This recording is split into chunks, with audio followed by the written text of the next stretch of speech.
வணக்கம், நான் உங்கள் Anandhi. Welcome to Anandhi colourful world. நான் இன்னைக்கு செய்ய போகக்கூடிய ரெசிபி எள்ளு மிட்டாய். எள்ளு மிட்டாயை ரொம்ப சுலபமாகவே செஞ்சிடலாங்க. எள்ளு மிட்டாய் செய்கிறதுக்கு வெள்ளை எள்ளு எடுத்துருக்கிறேன். வெள்ளை எள்ளுக்கு பதிலாக கருப்பு எள்ளு வச்சும் செய்யலாம். வெள்ளத்தை இந்த மாதிரி பொடிச்சு எடுத்துக்கோங்க. நெய் தேவையான அளவு. நெய் ஆப்ஷனல் தான். 1 கப் எள்ளுக்கு 1 கப் வெல்லம் சரியாக இருக்கும். முதல்ல வெள்ளை எள்ளை வறுத்து எடுத்துடலாம். அதுக்கு ஒரு கடாய் எடுத்துக்கிட்டு கடாய் நல்லா சூடானதும் 1 கப் வெள்ளை எள்ளை சேர்த்துடலாம். எள்ளில் நிறைய சத்துக்கள் இருக்குங்க. அதில் முக்கியமானது ஃபைபர். வெள்ளை எள்ளில் இரும்பு சத்து அதிகமாகவே இருக்குதுங்க. எள்ளை நல்லா வறுத்து எடுத்துடலாம். இந்த அளவுக்கு கலர் சேஞ்ச் ஆனால் போதும். அடுப்பை அணைச்சிட்டு வேறொரு பிளேட்டில் மாற்றி வச்சிடலாம். அடுத்து வெல்லப்பாகு ரெடி பண்ணிடலாம். அதுக்கு ஒரு கடாய் எடுத்துக்கிட்டு 1 கப் வெல்லம் சேர்த்து 2 டேபிள் ஸ்பூன் தண்ணி சேர்த்துருங்க.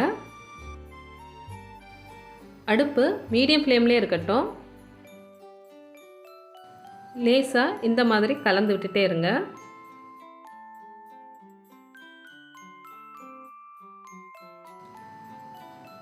வெல்லத்தில் கட்டிகள் ஒன்றுமே இல்லை. வெல்லம் நல்லா கெட்டியாக இருக்குது. இந்த நேரத்தில் ஒரு கிண்ணத்தில் தண்ணி எடுத்துக்கிட்டு பாகு பதம் செக் பண்ணிக்கலாம். ஊற்றின உடனே கை வச்சு எடுக்கும்போது நம்ம கையில் அழகாக எடுக்கிறதுக்கு வரும். பாகு சரியான பதத்துக்கு வந்துடுச்சு. அடுப்பு அணைச்சிருங்க.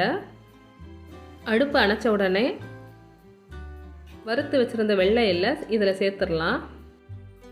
நல்லா கலந்து விட்டுருங்க.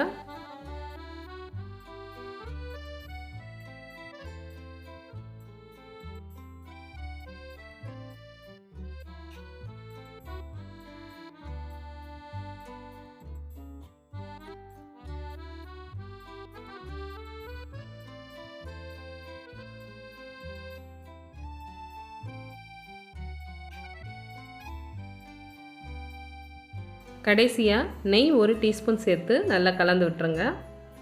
உடனே நெய் தடவின பிளேட்டில் கடாயிலிருந்து மாற்றிடலாம். அடுத்து இந்த மாதிரி ஒரு பவுலில் தண்ணி எடுத்துக்கிட்டு கையை நல்லா நனைச்சிருங்க. நல்லா சூடாக இருக்கும் போதே உருண்டை பிடிச்சிடணும், இல்லைன்னா உருட்டுறதுக்கு வராது.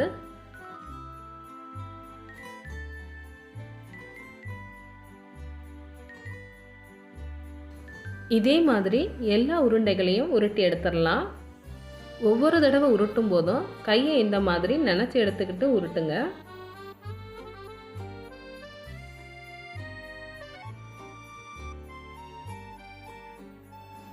எள்ளு உருண்டை சூப்பராக ரெடி ஆகிடுச்சு. உங்களுக்கு இந்த வீடியோ பிடிச்சிருந்ததுன்னா வீடியோவை லைக் பண்ணுங்கள், ஷேர் பண்ணுங்கள், சப்ஸ்கிரைப் பண்ணுங்கள். மறக்காமல் பெல் ஐக்கானையும் ப்ரெஸ் பண்ணுங்கள். தேங்க்யூ. கீப் வாட்சிங்.